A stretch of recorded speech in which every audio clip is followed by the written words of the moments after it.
기도하시겠습니다.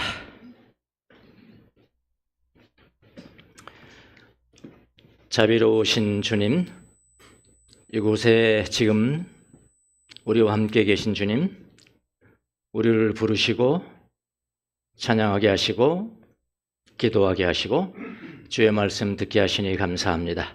이 시간도 우리를 불쌍히 여겨주셔서 우리에게 한 말씀 하여 주시고 그 말씀 우리의 생명이 되고 우리가 존재하는 이유가 될 수 있도록 은총을 내려 주옵소서. 부족한 종을 세워싸우니 입술에 기름을 부어주시고 기록된 말씀을 가장 쉽고 효과적으로 전달할 수 있도록 은혜를 내려 주시옵소서. 감사하고 예수님의 이름으로 기도합나이다. 아멘. 할렐루야. 한 주간 잘 계셨죠? 예, 오늘 또 상당히 이 말씀이 왜 여기 들어가 있는 거야? 이렇게 할 만한 말씀입니다. 도대체 여기서 뭘 골라서 설교를 해야 된단 말인가? 그런 고민을 주는 말씀이죠. 마태복음에 밖에 없어요. 마태가 특별히 이거를 집어넣은 겁니다. 그러면 저자의 의도가 있겠죠? 그래서 이럴 때는 어떻게 하냐면 사람들이, 목사님들이, 설교하는 목사님들이 그냥 건너뛰어요. 다른 데도 많은데 뭐 말씀 전하는 게 얼마나 많은데, 근데 우리 교회는 그게 아니고 전부 다 해야 되는 그 툴에, 그 프레임에 내가 갖춰놨기 때문에 할 수 없이 할 수밖에 없습니다. 그래서 오늘 본문을 가지고 설교하는 설교는 거의 찾아볼 수 없어요. 예. 그래서 이럴 때는 이제 기도합니다. 제 특유의 기도가 있거든요. 하나님, 여기서 이 말씀 속에서 내가 다이아몬드는 못 찾더라도 빛이 나는 유리조각 하나는 찾게 해주세요. 예, 유리조각 하나, 빛이 나는 유리조각 하나. 그러면 주님께서 오늘 이 성도들에게 말씀하시고자 하는 것이 무엇인지 좀 가르쳐 주세요. 그렇게 이제 기도하고 어떻게 한다고 그랬습니까? 그 다음에는 연구해야 됩니다. 연구해야 돼, 이걸 연구. 기도하고 연구하는 중에 오늘 요지는 간단합니다. 이거 연구할 것도 없어요, 사실은요. 대제사장과 예수님이 이제 무덤에 갇히고 요셉의 무덤에 묻히고 가만히 둔 게 아니에요. 가만히 둔 게 아니고요. 대제사장과 바리새인들이 누구한테 몰려갑니까? 빌라도에게 몰려갔다는 거예요. 그래서 빌라도한테 이야기합니다. 저 사기꾼입니다. 예, 그렇게 비하했어요, 예수님을. 저 사기꾼이 생전에 나를 죽여봐라. 내가 사흘 만에 다시 살아날 것이다. 라고 이야기한 것을 우리가 지금 기억하고 있습니다. 그랬거든요. 제자들도 기억해요, 못해요, 제자들도. 다 잊어버렸어요. 그거는 관심도 없어요. 막다나 말에도 관심이 없어요. 무덤을 보러 갔지, 뭐, 부활하신 예수님 보러 간 게 아니에요. 전혀 관심 없는데 이 사람들은 기억하고 있는 거예요. 기가 막힐 노릇이죠. 예. 예수님이 부활한다고 말씀하신 것을 기억합니다. 그러니 단 3일만이라도 단단히 좀 지켜주세요. 간단한 이거 끝이에요. 단단히 지켜달라니까 빌라도도 그래, 그런 일이 있었어? 그래, 내가 군사를 내줄 테니까 가서 봉인하고 그 다음에 파수꾼을 세워서 경비를 하라. 이게 오늘 전부거든요. 자, 그래서 이거를 이렇게 말씀을 이제 연구할 건 별로 없어요. 연구할 건 그냥 다른 거 해야죠, 다른 거. 다른 걸 봤어요. 이 말씀은 마태만 있는 것인가? 다른 3복음서에도 있는 것인가? 그러니까 없어요. 마태만 있어요. 그 다음에 우리가 보는 거는 뭘 보냐면은 배치를 봤어요, 배치. 어떻게 배치하는가? 이 성경의 사건을 배치하는 것도 다 의도가 있거든요. 여러분, 성령 글자를 선택하는 것과 배치하는 것과 이걸 어디로 돌릴 것인가 하는 것 모두가 다 성령님의 개입하심이 있다라고 믿는 것이 여러분과 저의 신앙입니다. 이게 이제 보수적인 사람에서 그러잖아요. 그렇게 믿거든요. 저도 그렇게 믿어요. 확실히 믿습니다. 성령님께서 배치를 하신다. 배치를 보니까 좀 특이한 배치가 되어 있습니다. 배치 내가 한번 볼까요? 처음에 이제 예수님이 십자가에 못 박혀 죽으셨죠. 우리가 지금까지 보아왔죠. 죽은 다음에 이게 이제 금요일입니다. 금요일. 금요일 저녁에 그러니까 무덤에 묻고 그 다음에 토요일이 됩니다. 토요일이 이제 토요일이겠죠. 무덤에 봉인, 아까 봉인하고 그 다음에 경비병을 배치하는 요건 다른 성경이 새 복음 성경에 없어요. 여기 배치가 없어요. 마태만이 이렇게 배치를 한 겁니다. 배치해놓고 그 다음에 다음 주에 볼 예수님의 부활이 여기에 나오는 겁니다. 왜 마태는 그 봉인과 경비병 배치를 여기에 이렇게 배치를 했을까? 그 의도가 있겠죠? 분명한 의도가 있을 거예요. 분명한 의도가. 이게 배치 자체가 메시지예요. 예, 우리가 꼭 본문도 우리가 메시지를 찾지만은 배치를 어떻게 했는지 부사 하나도 접속사 하나도 다 의미가 메시지라고요. 여기는 마태가 꼭 여기다 배치한 것은 분명히 이건 의도적입니다. 의도적이고 그 다음에 어떤 메시지를 주는 겁니다. 자, 여기서 우리가 찾아볼 수 있는 것은 뭐냐면은 예수님의 부활이 가장 중요한 이제 목적이잖아요. 그게 마지막 단계인데 이 부활은 그냥 거저 생긴 거 아니에요. 그러니까 여기에 만약 없다고 그럽시다요. 토요일이 없어버려요. 토요일이 비는 겁니다. 한나절이 비는 거예요. 토요일이 비어버려요. 그러면 얼마나 말들이 많겠습니까? 안 그래도 다음 보면은 벌써 나와요. 도둑질에 갔다. 예수 도난설입니다. 그게 시체 도난설. 그게 나오는데 그거는 뭐 아주 대표적인 케이스고요. 얼마나 많은 부활은 없다. 그 거짓말이다. 그거 다 사기다. 그런 날들이 얼마나 많이 나오겠냐고요. 그게 다 토요일 날 이루어진 거다. 뭐 이렇게 나올 거 아니겠어요? 그런데 마태는 여기다 딱 봉인함으로 말미암아 부활 아무 방해도 없이 아무 방해나 아무 그 장애물 없이 그냥 부활된 거 아니요. 그럼 뭐 했다고요? 토요일에 꼼짝 못했어. 아무도 무덤에 못 들어갔어. 그게 되죠. 메시지가 되죠. 예? 그렇게 하는 거고. 그 다음에 마태는 이제 유대인이잖아요. 유대인을 위한 복음이거든요. 유대인으로서 그리스도를 믿는 사람들을 위한 복음이 마태복음이에요. 그러니까 얼마나 나중에 가면은 부활 없다 이거 그 소리가 얼마나 나겠어요? 여러분 부활하지 않았다라고 전파하는 게 쉽겠어요? 부활하셨다고 전파하는 게 쉽겠어요? 보통은 전자가 쉽죠. 부활이 말이 됩니까?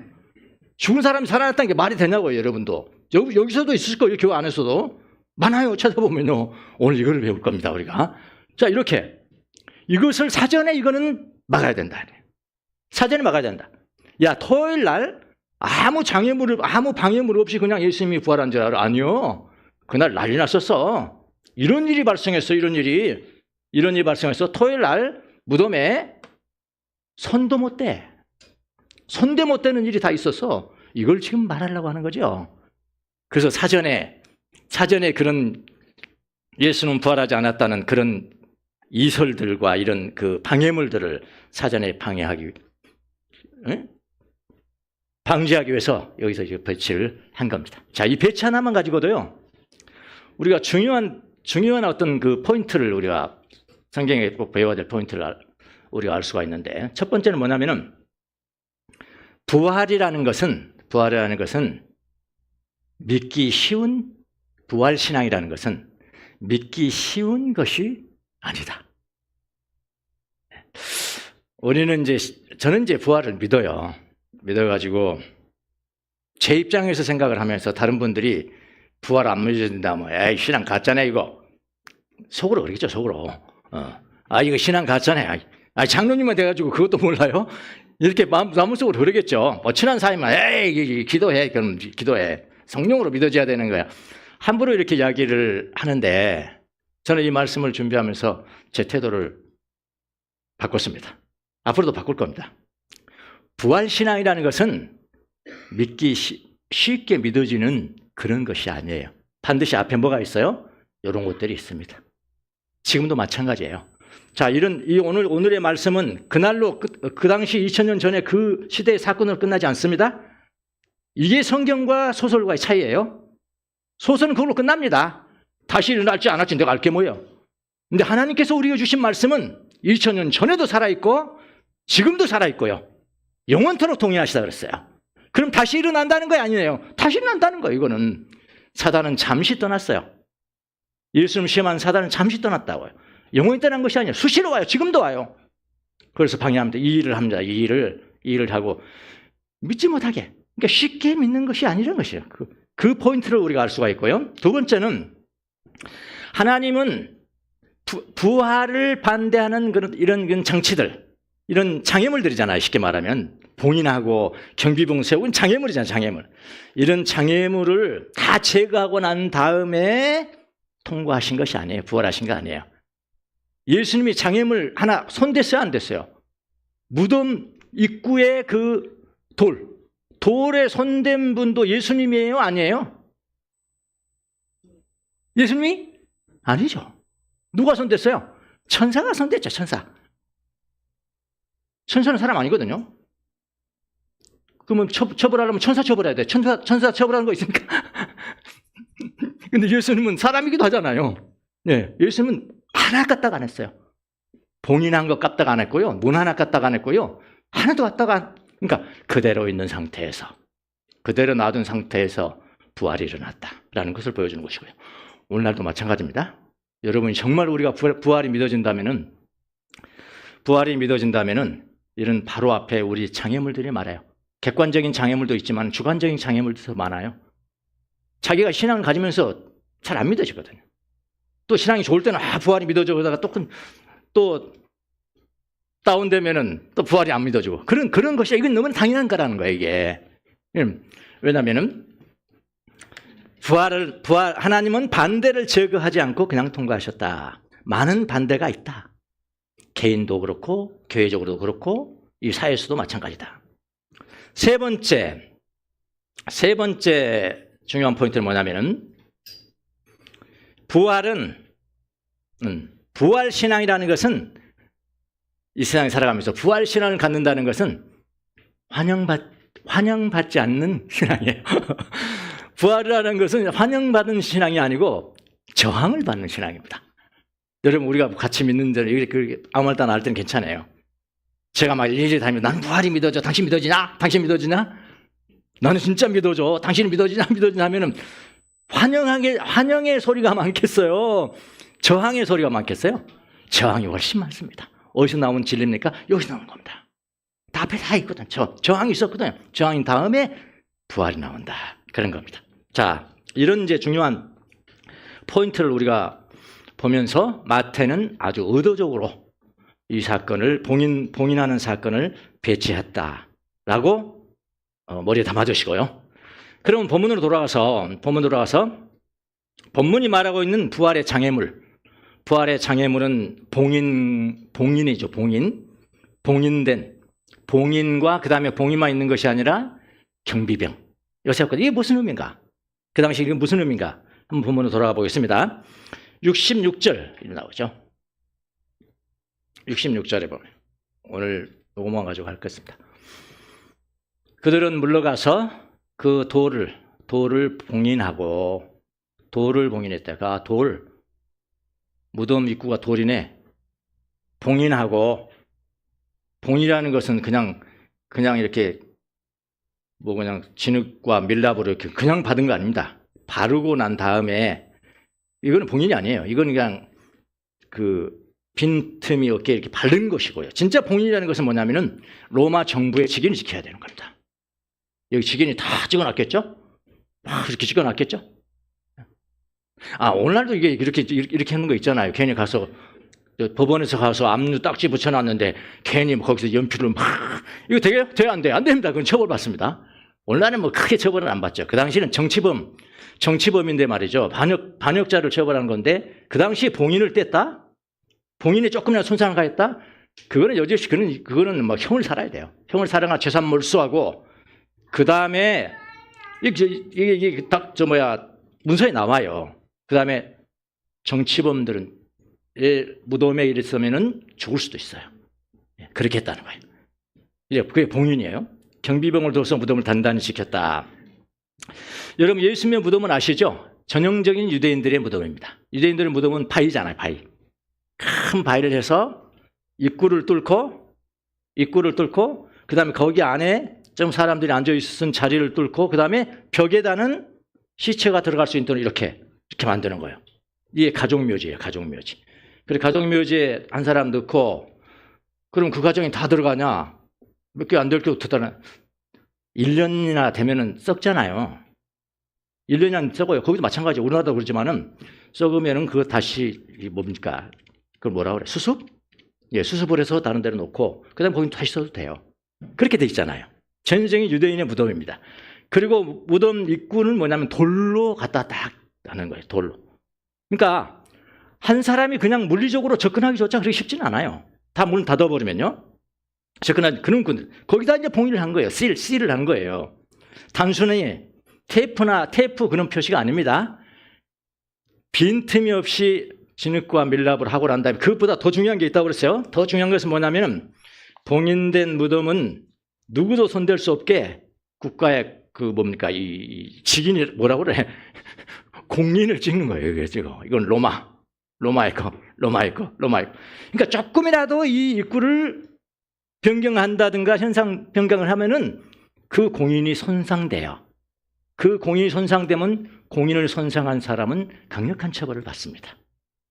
사형까지 될 수 있는 그런 처벌을 받습니다. 그러니까 이거는 이 표시는 이 공인의 표시는 야 열면 안 된다. 이 무덤은 열면 안 된다. 그런 것이 아니고요. 무덤을 열면 죽는다요. 무슨 말인지 아시겠습니까? 그러니까 시체 도난설이라는 것은 이건 아예 성립이 안 되는 거예요. 봉인을 그렇게 하고 밖에다가 누구를 세워요? 경비병입니다. 경비병. 빌라도의 명령을 받는 경비병이에요. 경비병이 만약 잠을 잤다? 그거는 직결처분이에요. 직결처분. 경비병이 잠을 잤다. 근데 나중에 가서 우리 보면 다음 주 28장 보면은 그런 이야기 나오죠. 빌라도가 경비들이 가서 이야기를 일어난 일을 다 이야기합니다. 자 그렇게 했는데 뭐 찬서가 어쩌고 하니까 야야야 그렇게 말하지 말고 내가 돈을 많이 줄 테니까 돈을 많이 줄 테니까 네가 잠자는 사이에 너희들이 잠자는 사이에 제자들이 와서 훔쳐갔다 해라. 잠자는 놈이 어떻게 알겠어요? 훔쳐가는 거를. 그렇잖아요? 말도 안 되는 거죠. 그럼. 그게 통했어요. 뭐 때문에 통해요? 돈이면 돈이면 다 되잖아요. 뇌물 탁탁 집어주면 빌라도에서 지어줬다고요. 분명히. 그건 다음에 한번 보도록 하겠습니다. 그러니까 인간은 돌만으로 막은 것이 아니고 법과 권력으로 완전히 막아버려서 부활의 가능성 자체를 봉인해버렸습니다. 신기하죠? 하나님은 봉인을 몰래 푸신 것이 아니야. 그대로 둔 상태에서 봉인이 그대로 있는 상태에서 믿음을 비워두셨습니다. 그러니까 봉인된 무덤은 열 수 없도록 만든 장치지만은 바로 그것 때문에요. 그것 때문에 예수님이 부활했다는 것을 강력히 증거하는 증거가 되었죠. 신기하죠? 예. 자, 그런데 중요한 것은 그거는 이제 2000년 전의 이야기고요. 2000년 전의 이야기가. 더 중요한 것은 우리에게 이제 적용이 중요하지 않습니까? 그래서 어쩌단 말이요. 예, 어쩌단 말이요. 자, 이런 그 아까 세 가지 가르침과 부활에 대한 봉인과 경비병 같은 그런 이야기들은 오늘날도 계속된다는 거예요. 오늘날도. 반복되는 거예요. 이 세상에서 신학이 그거를 말하고요. 봉인된 부활 없다라고 말하고 신학이 말하고 철학이 말하고 문학이 말하고 모든 이 세상의 사조가 말하고 심지어 교회 다니는 사람도 이야기하고 신학자들도 그렇게 이야기하고 뭐라고 이야기해요? 부활 없다. 부활은 없다. 그렇게 이야기한다는 거예요. 그게 뭐라고 하냐? 현대적 봉인이라 그렇게 이야기해요. 현대적 봉인은 어떤 것들이 있는가? 이걸 이제 우리가 알아보는 게 중요하겠죠. 우리한테 적용되니까요. 현대적 봉인들은 어떤 것들일까요? 제일 처음에 나는 신학부터 이야기하겠습니다. 신학. 저는 감사하게 이제 정통 보수적인 신학을 공부를 해서 어디든지 갈 때마다 아예 그렇게 되더라고요. 그래서 자유주의적인 신학이라든가 그런 것은 내가 공부를 한 적은 있지만 정말로 내가 이것이 옳다라고 공부한 적은 없어요. 오늘날 신학에도 얼마나 부활의 객관성을 부인하는 신학이 많습니까? 용어도 아주 신기한 용어예요. 신화의 비신화화. 뭔 말인지 알겠어요? 신화의 비신화화. 이거 신학 용어예요. 신화를 비신화해라. 신화는 또 쉽게 말하면 이런 겁니다. 신화라는 것은 이제 초자연적인 현상들이에요. 성경에는 초자연적인 현상들을 빼면 성경이 아니죠. 그건. 아니에요. 부활도 초자연적인 거잖아요. 신화입니다. 신화. 야, 신화를 그렇게 하면은 현대인들이 그건 2000년 전의 사람들이나 이해할 수 있지. 현대인들이 그것을 어떻게 이해하겠느냐. 그거를 다시 좀 바꿔야 되는 거야. 어떻게?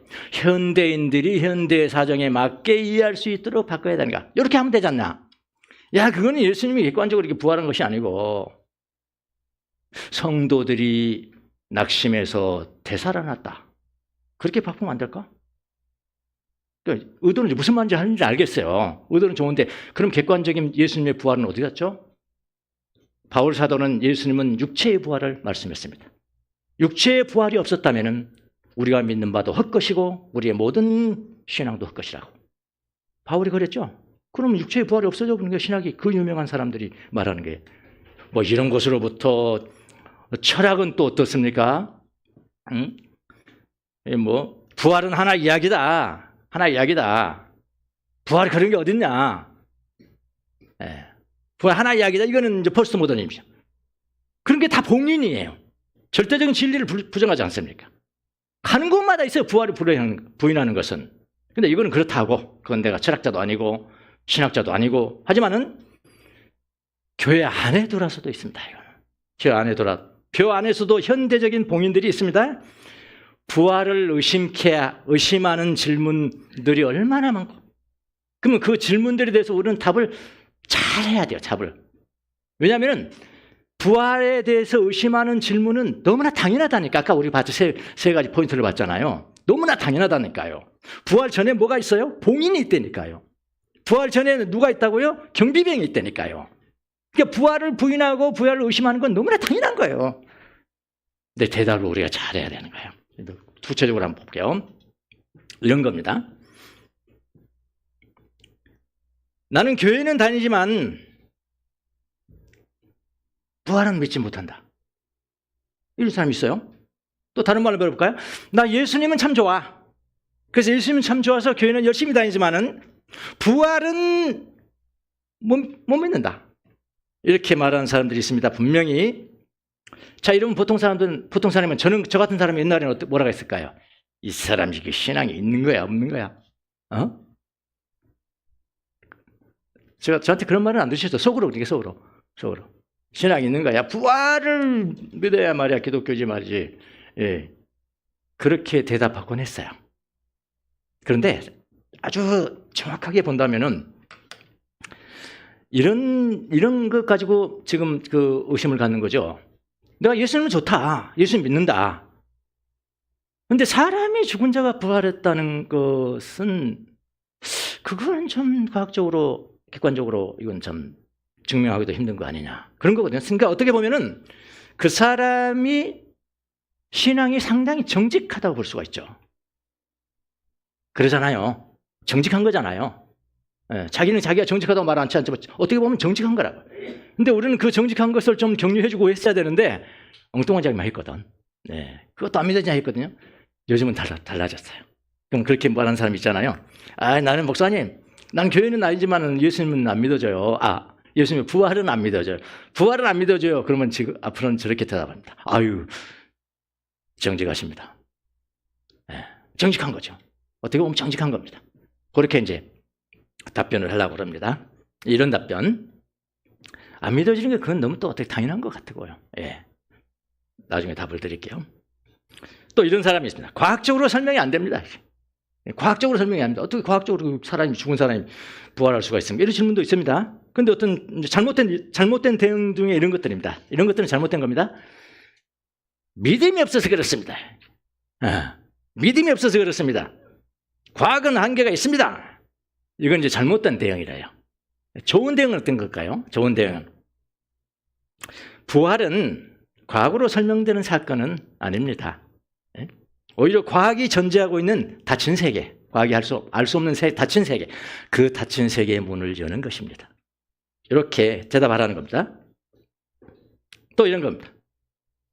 현실은 부활보다는 십자가 같다. 십자가 지고 가는 것 같다. 그러니까 부활에만이 있다면 나는 왜 이렇게 살아가는 거야? 예.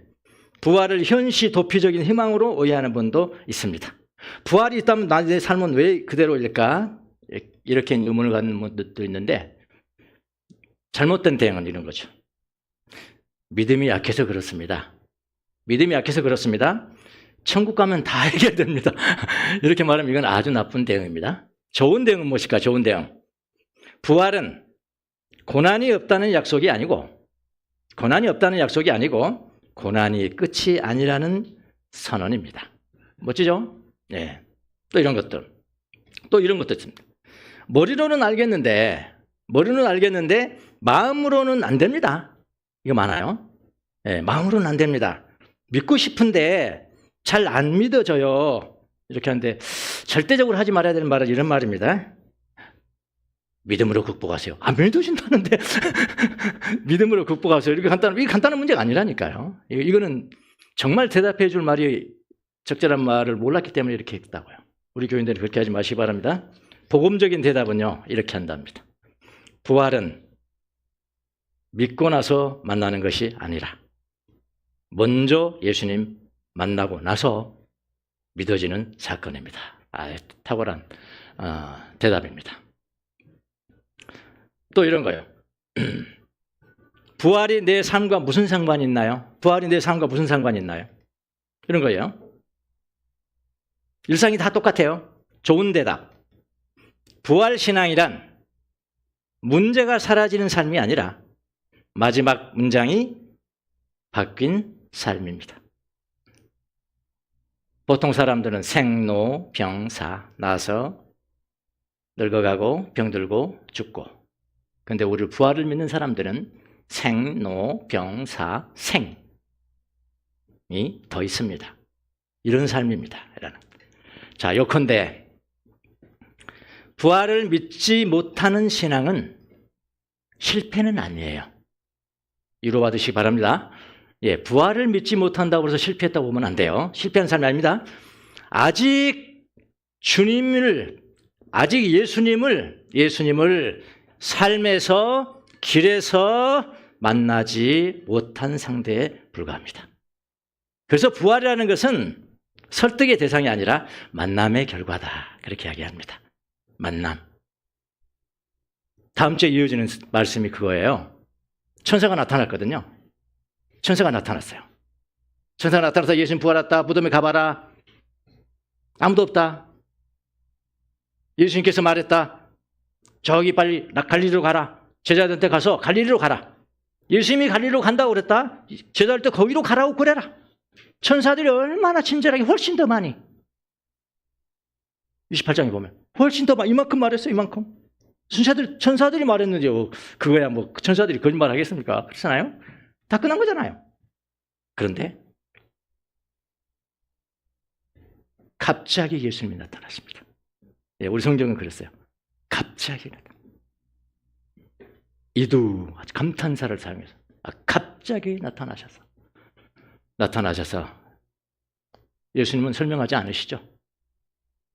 샬롬 잘 있었슈? 그러고 만나주죠. 천사가 전한 건 소식이죠. 예수님은 부활의 만남이죠. 뭐가 중요하니까? 만남이 중요한 거니까. 했거든. 만남이 먼저다. 부활을 믿지 못한 사람들 실패자라고 말하면 안 됩니다. 아직 부활의 주님을 만나지 못한 상태일 수는 있어요. 그래서 부활은 설득의 대상이 아니라 이거는 만남의 결과. 그래서 교회는 논증보다는 증인이 돼야 된다. 그런 이야기입니다. 제 이야기를 좀 해볼게요. 제가 예수님을 인격적으로 만나고 제가 사법연수원 다닐 때입니다. 사법연수원 다닐 때. 인격적으로 만난다는 게 뭡니까? 예수님을 인격적으로 만난다는 것은 대화할 수 있다는 거죠. 그분이 말씀을 통해서 이거 나한테 하신 말씀인데 저도 또 말씀하고 기도하고 그리고 왔다 갔다. 이게 인격적이잖아요. 그렇게 만나고 그야말로 새로운 세상을 경험했습니다. 그것은 예수님은 살아계신다. 예수님은 살아계신다. 제일 먼저 변한 게 있었는데 그게 뭐냐면은 성경을 보는 겁니다. 예전과 다르게. 어쩔 때는 하루 종일 보는 때도 있어요. 아, 공부해야 되는데 이거. 그때는 뭐 300면씩 막 뽑아가지고 그거는 150등 아니면 안 들면은 그거는 판검사를 못 하는 거예요. 공부를 엄청 연식. 고시 공부하는 것보다 더 해야 된다고 하는. 공부를 못 하겠어, 공부를 못 했어요. 너무나 생각이 막 꽉 차가지고 새로운 세상이잖아.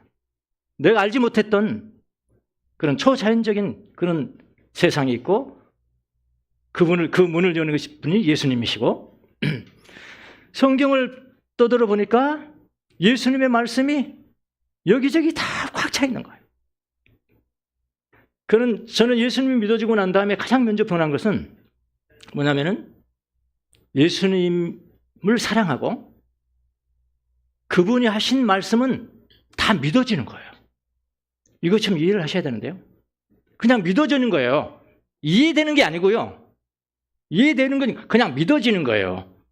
막 기적을 행하는데 기적이 어떻게 됐을까? 그건 없어요. 그렇겠지. 그랬을 거야. 응? 갈릴리 강을 막 걸어갔던 그랬을 거야. 이게 믿어지는 거예요. 믿어지는 거예요. 믿는 것과 이해하는 건 다른 거예요. 모든 거 다 이해했다고 여러분 믿어지는 건 아니에요.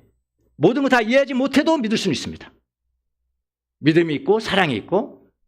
그래서 그런데 보니까 부활했다는 이야기가 있잖아요. 성경에 보면 부활?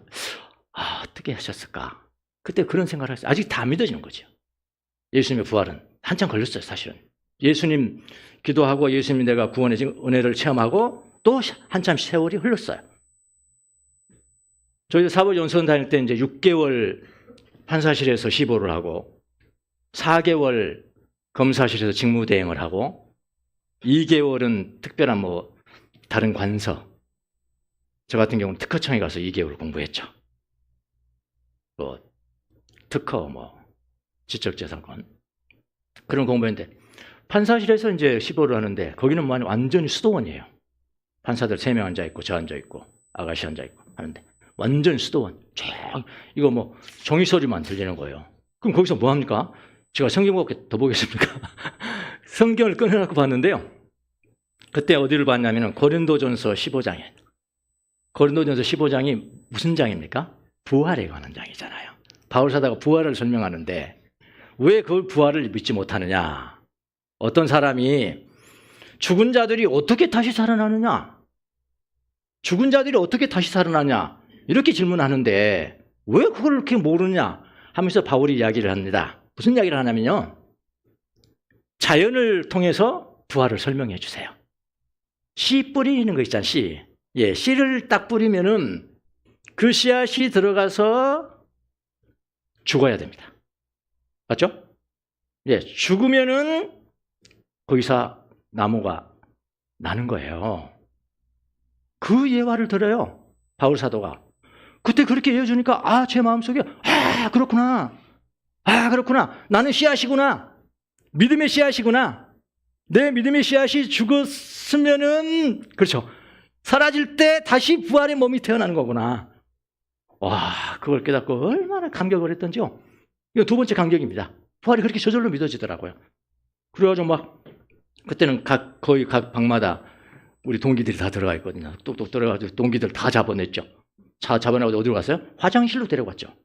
화장실, 야야야, 부활이 내가 믿어진다. 응? 부활 이러지 않냐? 우리가 씨앗이 죽으면은 거기서 또 새로 나는 거 아니야. 우리도 마찬가지야. 예수 그리스도의 씨앗이 있으면은 죽었으면 부활하는 거야. 너무 감격한 것이 때가 있었습니다. 제오지는 바로 예수님 믿어진다고 부활까지 같이 믿어지는 것은 아니에요. 무슨 말인지 아시겠습니까? 더 중요한 것은 뭐냐면은 예수님을 믿는 거예요. 지금 예수님을 믿는 거라고. 그러면 예수님을 믿으면 예수님이 우리 심령 가운데 마음 가운데 좌정하시잖아요. 그 예수님은 어떤 예수님일까요? 한번 생각해 보시죠. 그 예수님은 어떤 예수님이냐고요? 부활하신 예수님 아닙니까? 부활하신 예수님이 우리 심령 가운데 있기 때문에 우리가 부활하는 거예요. 내가 부활을 과학적으로 이해해서, 부활이 어떻게 되는 가 이해해서, 내가 신학적으로 이해해서, 그것 때문에 우리가 부활되는 게 아니고요. 우리 가운데 이미 계신 예수 그리스도, 부활하신 예수 그리스도가 있기 때문에 우리가 부활된다는 것을 여러분 믿으시기를 바랍니다. 그러니까 이게 되게 중요해요. 예수님 만남이 문제예요. 만남이 더 중요한 거예요. 만남이. 예. 그러니까 부활은 예수님 사랑하고 그분의 사랑을 체험하였으면, 하고 살아간다면은 어느 때인가 자연스럽게 믿어질 때가 올 것입니다. 기다리세요. 그리고 먼저 믿어지신 분들은 너무 급하게 하지 마세요. 급하게 하지 말고, 평가하지 말고, 손가락질하지 말고, 금방 예수님 사랑하고 예수님 믿고, 그분이 부활하신 예수님이시니까, 부활하신 예수님과 그분 때문에 내가 부활한단 말이에요. 네. 막달라 마리아가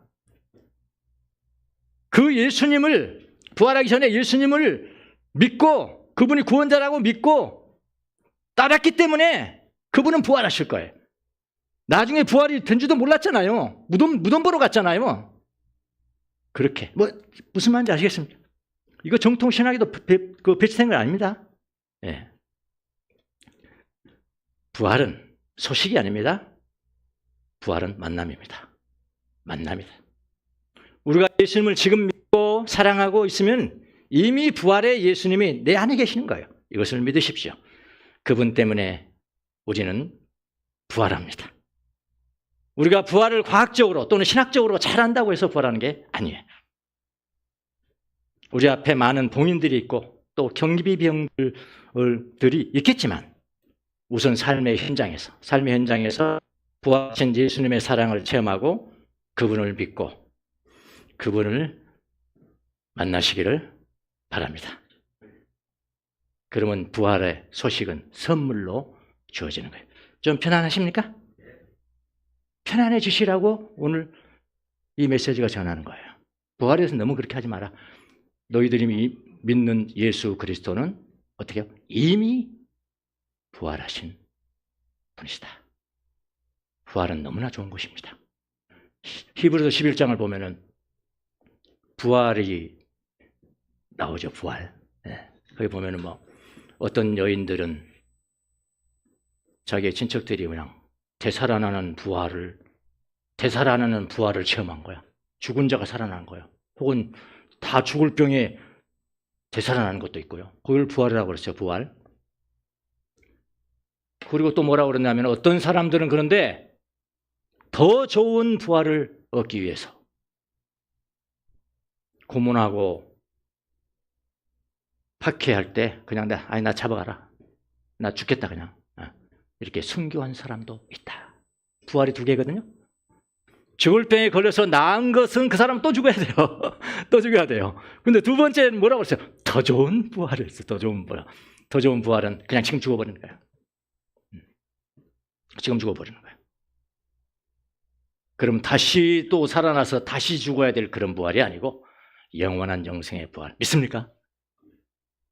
우리는 이런 사람들이에요. 예. 그래서 부활 잘 안 믿어진다, 이해가 안 된다, 과학적이 아니다, 그렇게 의심을 많이 하세요. 그리고 저한테 말씀하셔도 돼요. 그러면 절대로 여러분을 정죄하지 않을 겁니다. 정직하시네요.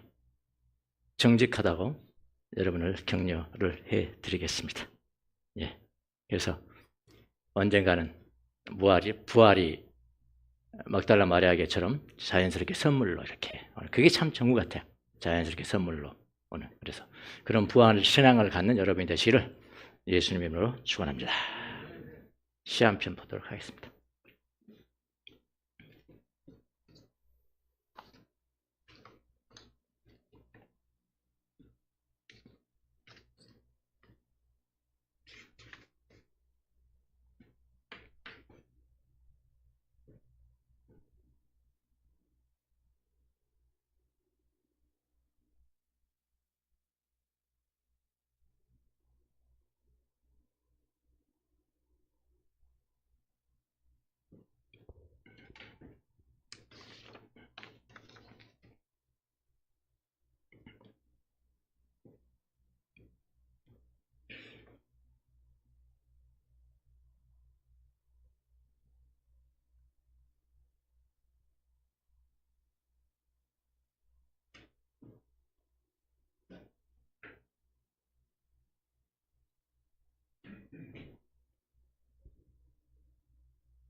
오늘 찬양을 해주신 우리 노상윤 목사님, 우리 교회에서 잔뼈가 굵은 분이신데, 그분이 우리 교회에 있을 때 우리 그리스도의 영혼이라는, 그리스도의 영혼은 이그나티우스 이냐시오 로열라의 기도문입니다.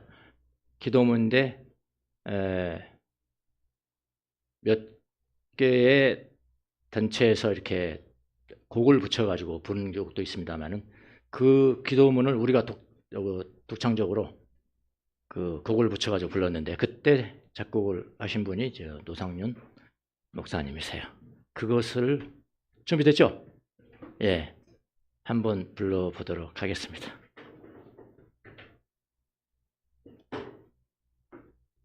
이거 많이 불렀어, 우리. 장례식 가서 부르고 뭐.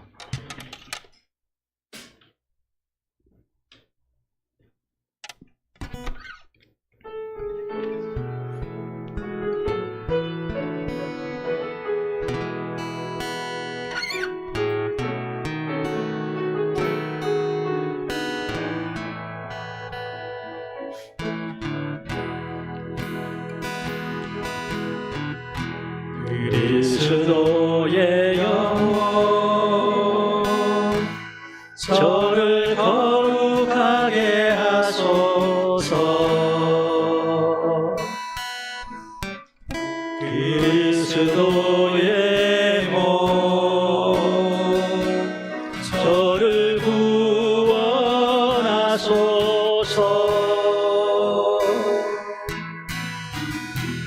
그리스도의 피 저를 취하게 하소서. 그리스도의 허리에 물 저를 씻어 주소서. 그리스도의 고난 저에게 용기를 주소서. 오 좋으신 예수님, 저의 기도 들어주소서. 당신의 상처 가운데 저를 숨겨주소서. 당신은 떠나지 않게 하소서. 간 원수로부터 저를 지켜주소서. 제가 죽을 때 저를 불러주소서.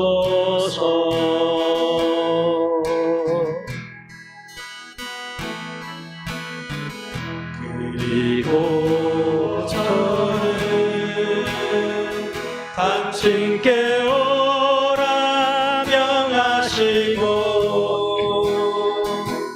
당신의 성도들과 함께 영원히 당신을 찬양하게 하소서. 당신을 찬양하게 하소서. 기도하겠습니다.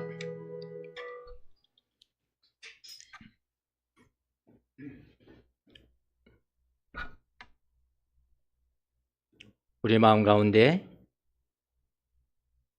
이미 계시고 이미 현존하신 우리 주 예수 그리스도, 부활하신 예수님, 바로 그분 때문에 우리가 구원받고, 그분 때문에 우리가 부활하고, 그분 때문에 새 생명을 얻고, 그분 때문에 하나님의 자녀가 되었습니다.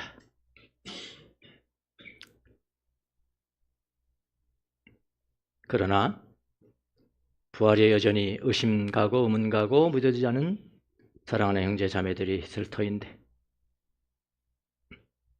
주님 그들에게 다가가셔서 만나주시고 부활이 믿어지는 그런 선물을 그들에게 허락하여 주시옵소서.